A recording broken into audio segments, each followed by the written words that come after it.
Vic Mullen, grumpy old Scotsman. How's everybody doing? So, there's been a lot of news from Commie Keir Starmer recently. Has anyone noticed this? All of a sudden,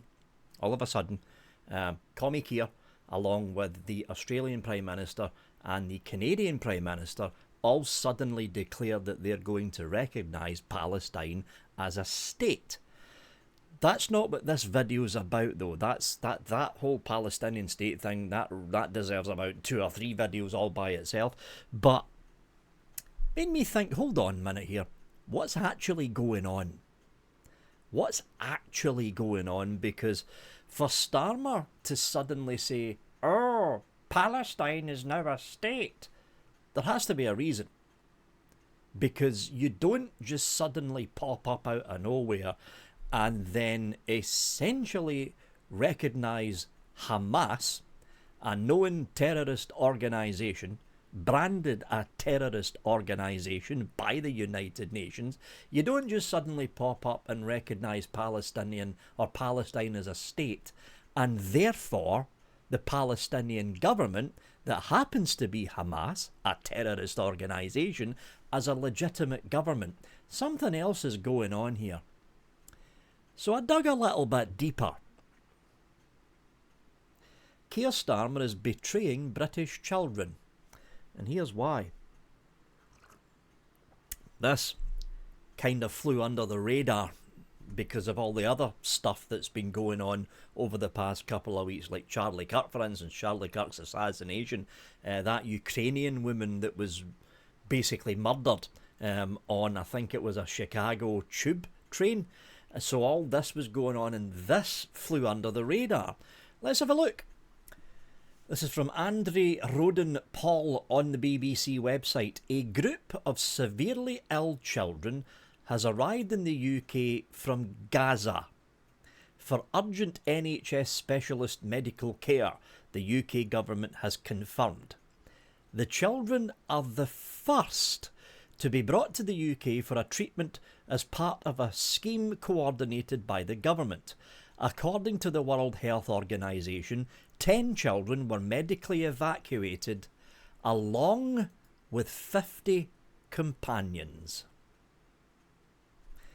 It is easier, bureaucracy-wise, red tape-wise, it is easier for Keir Starmer to bring in Palestinians, whether it be kids, whether it be adults, under the guise of NHS treatment, if he recognises Palestine as a state. So these 10 kids were flown over here at the taxpayers' expense, along with their entire families at the taxpayers' expense, to be immediately fast-tracked for urgent medical treatment at the NHS. Let's take a look at another news report from the British Broadcasting Corporation. Oh, sorry, it's not from the BBC. It's from one of the Royal Colleges. This is from the Royal College of Paediatrics and Child Health. This is from the 13th of December 2024, end of last year. 50% of children waiting over 18 weeks for community health services, compared to just 15% of adults. So we are now at the stage here, ladies and gents, where if you're a Palestinian child, you have more rights to quicker NHS treatment than a British-born child. Let that sink in.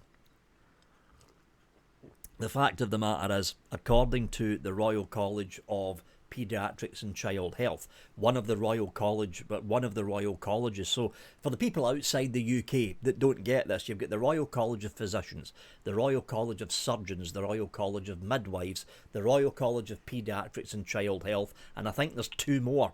There's 7 Royal Colleges. These Royal Colleges were set up during the time of King Henry VIII. Yeah, we're going back a bit here, folks. So these Royal Colleges were originally, or at least the Royal College of Surgeons was set up during the time of Henry VIII, and they've expanded out. And what these Royal Colleges essentially do is they lay down the rules of medical practice in the UK. They also help university hospitals under the NHS Trust to train new surgeons, train new doctors, train new nurses, and in this case, train up new nurses and new paediatricians for child health services. According to the Royal College of Paediatricians and Child Health, there is 270,000 kids. Let that number sink in. 270,000 kids who have been on a waiting list for more than 18 weeks for surgery, for community health, mental health problems, and for other NHS treatments. Now get this next part. Again, according to the Royal College of Paediatrics and Child Health, out of those 270,000 kids, over 1,000 have been waiting for more than a year. And yet here's these Palestinian kids being flown over here at the taxpayers' expense, along with these Palestinian kids' entire families being flown here at the taxpayers' expense and given immediate treatment at the nearest NHS hospital at the taxpayers' expense. Here's my question. Ignoring the fact that Keir Starmer doesn't care about Britain's own kids born here in the UK, ignoring the fact that Keir Starmer has essentially recognised Hamas, a terrorist organisation, as a legitimate government because he's just officially recognised Palestine as a state. What I want to know is this. Here's a map. What's the wrong bloody one? Here's a map of the Middle East, folks. So right here, yeah, there's Israel, there's Gaza right there. Why is Egypt not taking these kids in for immediate medical treatment? Why? Well, okay, ignore Syria, they're in the middle of a civil war. Why is Jordan not taking these kids in for immediate medical treatment? Why is Saudi Arabia, for all intents and purposes, an actual richer country, because of the oil intake, an actual richer country than the UK? Why is Saudi Arabia not taking these kids in for immediate medical treatment? Why is the United Arab Emirates not taking these kids in for immediate medical treatment? Why is Turkey, for all intents and purposes, a health system that's on par and slightly better than the UK's healthcare system, why is Turkey not taking these kids in for immediate medical treatment? In fact, here's the main question. Why is most of the Middle East not taking refugees at all?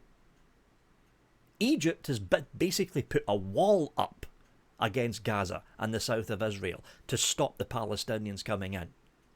Why is most of the Middle East not taking refugees and, more importantly, not taking these kids in? I think it was in 2023, long before the October 4th attack that happened against... no, in fact, it wasn't. It was 2022 now. Was it? It was before the October 7th attack, I know that. Egypt has always been criticised for their essentially border wall against the south of Israel, against Gaza and against the West Bank. And at that point in time, Egypt's leader said, "We don't want to allow terrorists in." He actually said that when it came to refugees from Palestine wanting to go into Egypt. This is also why when the war, and it is a war, it's a war. Remember, Hamas started it with the October 7th attack. When the October 7th attack happened and Israel went full-out war against Gaza and the West Bank, Egypt immediately put that wall back up. They refused, point blank, to take in any Palestinian refugees. And again, the Ministry of Foreign Affairs said, "We don't want to allow terrorists in." Why are these kids with their families not being treated with those countries surrounding Israel and surrounding Gaza and the West Bank? Because most of those countries agree with Egypt.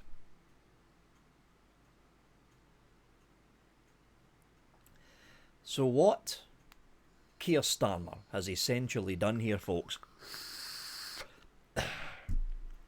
he has opened up a back door, a medical back door, to allow the mass immigration of Palestinians.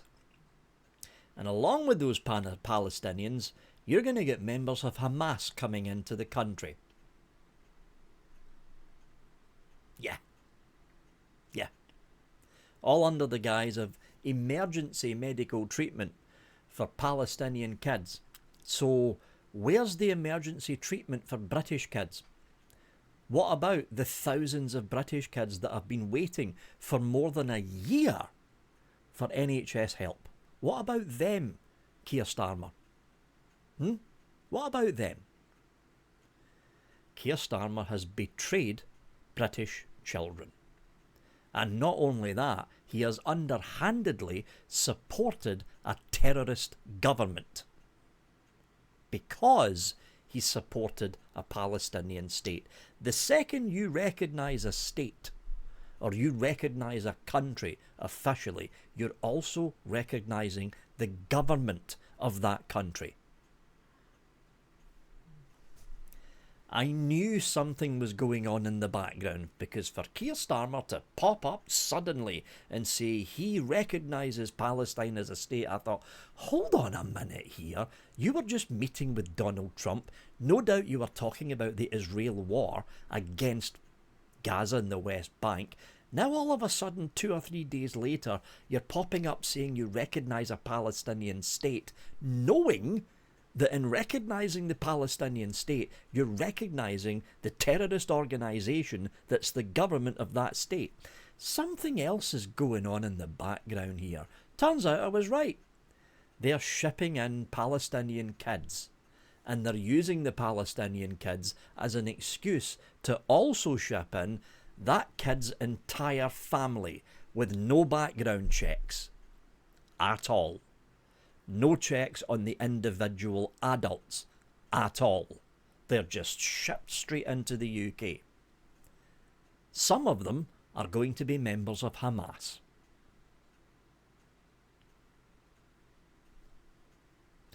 I honestly don't recognise the country I'm living in right now. Because if this was the 1980s under Thatcher, hell, if this was the late 90s and early zeros under Tony Blair, what Keir Starmer's done would have been considered utter insanity. Utter insanity, leaving a back door open for any Palestinian to come into this country. Oh, my child's sick. Oh, get on a plane. We'll pay for the plane. We'll pay for your tickets. We'll pay for your hotel room when you get here. And you'll get free food, a free phone, and free money. Don't worry if you're a member of Hamas. We'll not check.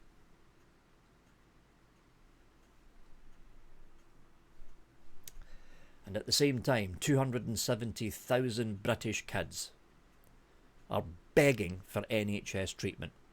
This is the country we are now living in, folks. Yeah, this is the country we are now living in. And this is going to bite Keir Starmer in the backside. Because if even a small group, like half a dozen, if even half a dozen Hamas members are allowed into this country from this new deal that's going on with basically shipping over sick Palestine kids, if even half a dozen get in, there's going to be serious repercussions down the road. Because we're talking about a terrorist organisation, recognised as a terrorist organisation.